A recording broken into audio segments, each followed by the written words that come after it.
ሰላም ልጆች፣ ዛሬ ልጄ የተሰኘው ቻናላችን ጥሩ ተረት ለእናንተ ይዞላችሁ ቀርቧል። የታሪኩ ርዕስ እረኛውና ተኩላው ይባላል። ከዕለታት አንድ ቀን አንድ ተራራ ስር በግ የሚጠብቅ አንድ እረኛ ነበረ። እረኛው ስራ ሰለቸውና ሰዎቹን ለምን አላሾፍባቸውም አልቀልድባቸውም ብሎ አሰበ። ከዛ እረኛው ወደ መንደሩ ዞሮ ተኩላ መጣ፣ ተኩላ መጣ፣ ተኩላ መጣ፣ እርዱኝ ብሎ ጮኸ። የመንደሩ ሰዎች ስራቸውን ትተው በዱላና በድንጋይ ሊረዱት መጡ። ሲደርሱ ግን ተኩላ የለም። እረኛው እየሳቀ ዋሻኋችሁ እያለ ይስቃል። ሰዎቹም ተቆጥተው ተመለሱ።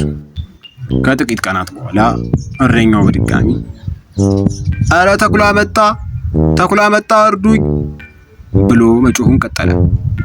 ሰዎቹ አሁንም ሊረዱት መጡ። አሁንም ተኩላ የለም። እረኛው በሳቅ ፍንድት አለ።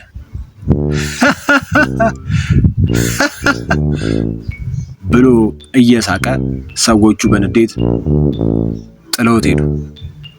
ከእንግዲህ ተኩላ መጣ ብትል ራሱ ተመልሰን አንመጣም ብለው ጥለውት ሄዱ። አንድ ቀን ግን በእርግጥ የእውነት ተኩላ መጣ።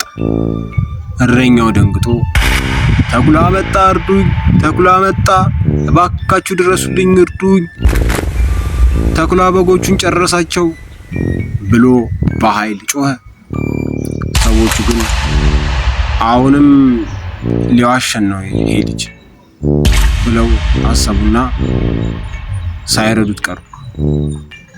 ተኩላውም በጎቹን አንድ በአንድ ልቅም እያደረገ በላቸው። እረኛው እያለቀሰ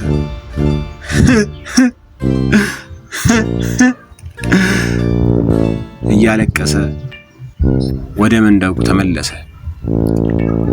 ልጆች፣ ውሸታም ሰው እውነት እንኳን ሲናገር ማንም እንደማያምነው ነው።